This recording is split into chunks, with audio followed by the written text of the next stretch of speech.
Hi, I'm Eric Prystowsky. Welcome to another segment of EP on EP. Today is going to be fun. We're going to do something a little different. I have two fellows with me today, both of whom I know very well.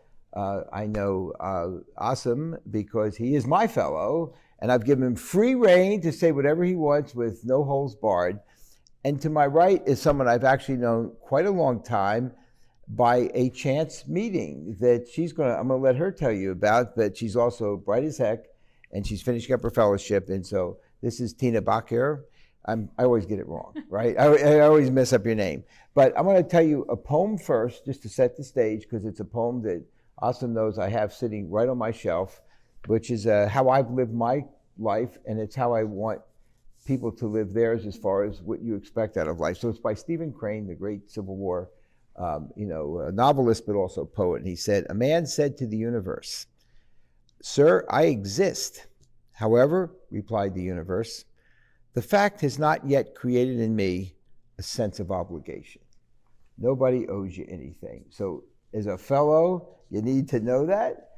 Frankly, I need to know it also. So Tina, before we get into things, we met by not the usual way, did we? Tell everybody how we met. That is correct. It was an HRS meeting. Of course, everyone knows your name. Everyone knows who Eric Prystowsky is, but I've never met you in person. And it was during an HRS several years ago in Boston. Yeah. We were both coming out of a French restaurant by the Boston Commons. I forgot the place now.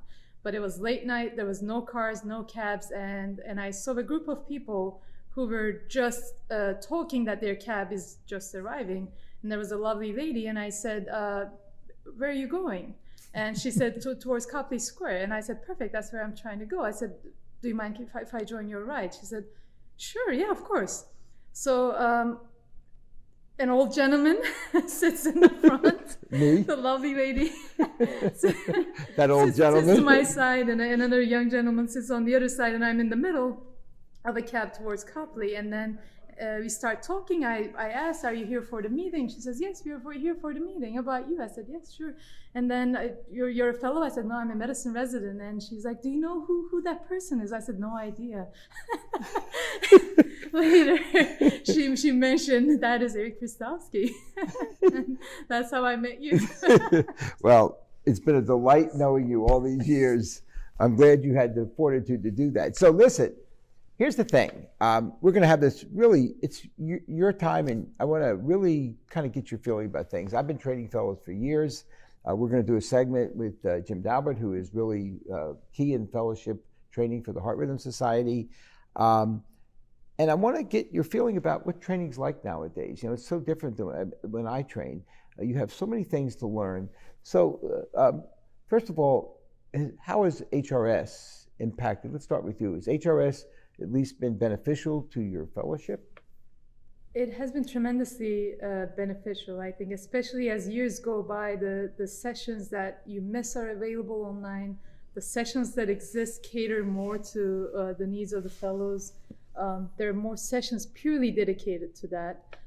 There used to be just abstract sessions and big meetings and late breakings, and now there's a lot of education sessions that I see. So I think you actually got a scholarship or something. I did through HRS. There was a funding that HRS provided during my last year of fellowship. It pretty much allowed me to spend 10 months just working on HRS. Fantastic. So I'm delighted to hear HRS is doing something.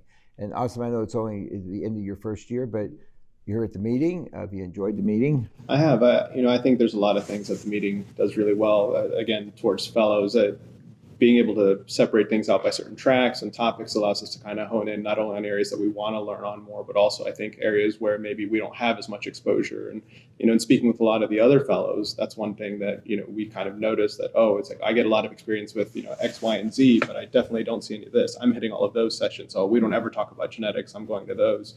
So I think having the variety there is helpful, but I think another thing that the conference brings, besides just the topics and the variety, is really the opportunity to network more than anything, just to share strategies and how we approach things or collaborate on research and things like that. Do you guys do all this Twitter stuff and things? Not well. Well, I don't do it at all, so don't ask me. So I will keep trying to get you on. Yeah, I know. You keep trying. I'm not going to go on Twitter.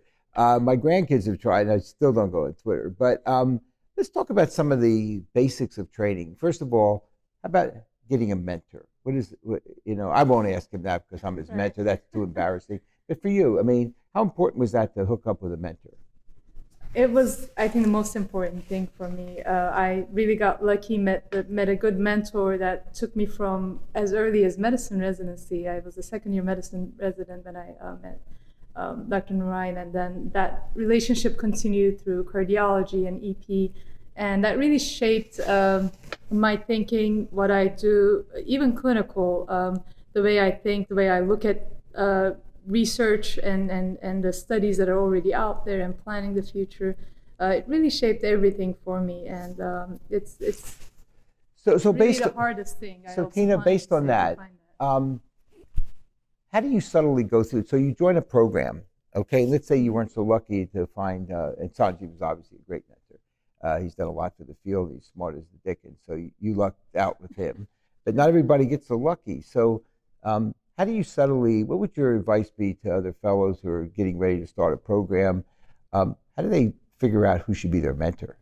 I think there's a fit. Not every mentor works for everyone. So talking to the other residents, other fellows, or senior people who are about to graduate really helps a lot to figure out if you're a good fit with a certain mentor you have in mind. The other important thing is if you're convinced that someone is good for you and will be, I think persistence is the key, because it took me a full year just to get the attention of Sanjeev? mentor I wanted to. He was a little focused during those years. Because yes. they do have other mentees, they do have other things to do, and you're just another person reaching out to them to see if you can do any work. And I think a little bit of persistence. Right, and see that's the key to what Stephen Crane would have told you, that nobody owes you anything. He doesn't owe you to be your mentor. So the fact that you persisted and showed Sanjeev that you were willing to do the work, you were going to help him out, it would be an advantage to him for you two to work together is key. I think you bring a very good point to the table. I want to switch a little bit and talk about how do you figure out what you want to do? Now, I know you're working with me, so forget that for the moment. But, well, I mean, from the view of, we have a complete program. We have 15 EPs. We have people doing lead extractions, and we have high volume, all the stuff that you'd want to do. But I don't know that it's possible to do everything. And, I know you're our fellow, but like, at some point, you got to be going through your mind and saying, I may need to do a little of this, but I just can't learn everything. So how do you get around that? How do you decide what you want to do? Awesome. I think, for me at least, I think it's sort of a combination of things. Some of it's just the sheer exposure by working with so many different people. You see, number one, the gamut of what is available to do in the first place. And then some things right away, by scrubbing them and participating in them, you kind of get a feel for right away, I enjoy this, I don't enjoy this, I could live without ever doing this ever again, or I can't wait to do the next one of these. I think part of it is also trying to find that work-life balance. Even in training, obviously, we're learning everything, but trying to find the balance between doing the procedure, reading about it, spending time in clinic, evaluating things on consults. I think a lot of that all sort of feeds into itself. I mean, by doing one thing, you kind of see something. In medicine, we kind of learn things sort of from the middle in school, but once we're actually getting further and further in training, we start to treat things from beginning to end. And I think in being able to approach things that way, we sort of get an idea right away of, okay, well, this is going to entail far more than I think it does. So I think the short answer is it's a lot of experience, frankly, just being willing to try everything. I think we sort of inform ourselves over time. And then beyond that, I think just reaching out and asking other people who have way more experience in it, how do you feel about this? Is it possible to do this and this? I'm interested in these two things. Are these even mutually exclusive or compatible with one another going forward? And so Tina, we follow through on that. How comfortable do you feel telling your program director and mentors that this isn't for you? In other words, they always want you. Well, I'm serious, right? You don't have to do everything. I mean, but do you feel like I better not say that because they'll think something of me? Or do you feel fellows should be able to go up and say, you know what? I've had a taste of these things. They're not me, and I'd like to concentrate on these, and hopefully you'll understand. I think as fellows, we get to choose to a certain extent what cases you scrub into. So if I have a certain interest, I get the freedom to be in one lab over the other. But I also think we're just fellows. We know very little, and I think it's our job to be in every case and learn about every case and leave it to later, maybe after training, to decide whether we want to pursue that. Right. But you mentioned earlier, like you should, you had mentioned to me at one point, you should at some point get better feel. Do you want to be an academician? Do you want to follow research? That's something that you would advise fellows coming in to sort of start to hone in on something, because you only have a couple years, right? I think it's a very hard decision to make during EP because it's a clinically extremely heavy training wherever you are.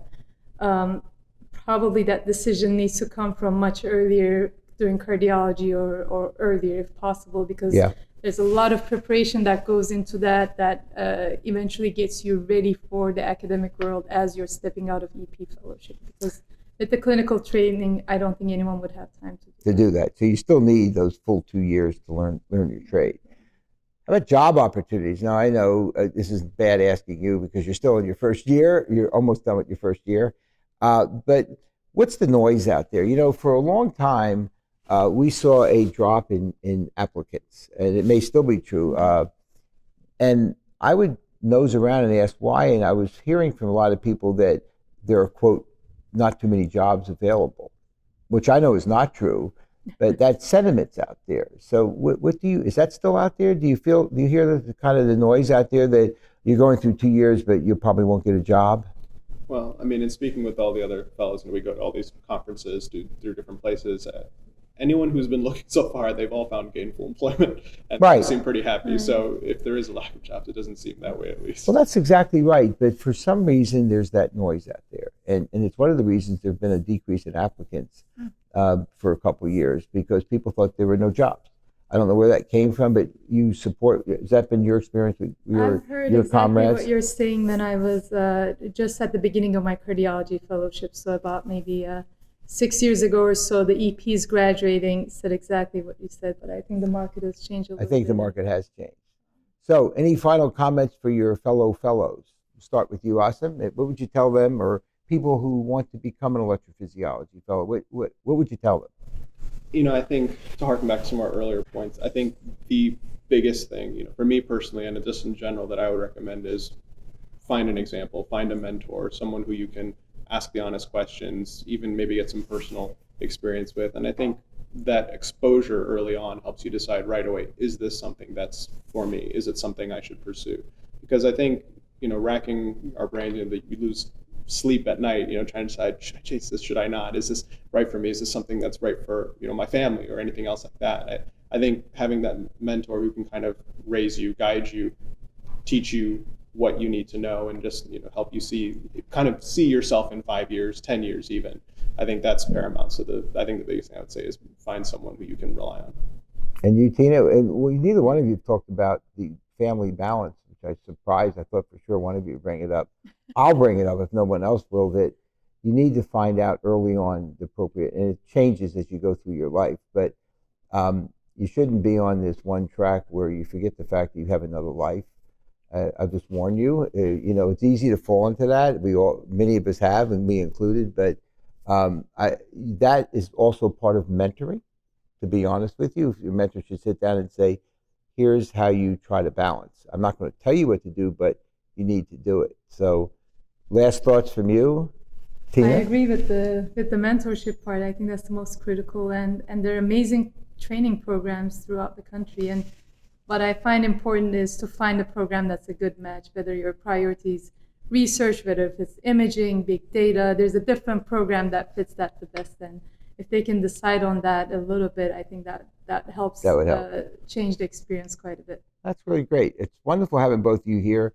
Awesome, you're with me every day, so I see you all the time. And I am delighted that you were forward enough to enter into my life, you know, by bumming a ride with me that I didn't even know I was in the front seat, but it gave me a chance to meet you over your career, and I've watched you advance, and your research has been great, and I wish you tremendous success in your career, Tina. And Asim, I'll see you back at the ranch. That sounds great. Okay.